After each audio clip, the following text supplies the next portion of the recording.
Šiandien demonstruojame Audi S6 priekinį stabdžių suportą.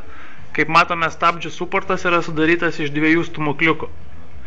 Kadangi tai yra sportinis S6 variantas, kuris turi 250 kW arba 3,5 arklio galios variklį, tai jisai turi ypatingai sustiprintą stabdžių suportą. Suporto esmė yra, čia šiuo atveju rodome pakeistas stabdžių kaladėlės, kurias matome jos raudonos. Sudėtos naujos keramikinės Anglijoje gamintos kaladėlės. Tam, kad suportas pilnai vaikščiotų, jis buvo suteptas ir dabar pabandysim parodyti, kaip jisai lengvai juda.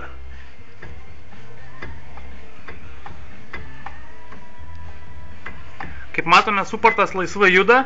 Tokiu atveju mes užtikrinsime, kad tiek vidinė disko dalis būtų pilnai stabdoma, tiek išorinė. Taip pat reikia pastebėti, kad stabdžių kaladėlės turi nusidėvėjimo daviklį, kuris irgi yra pajungtas.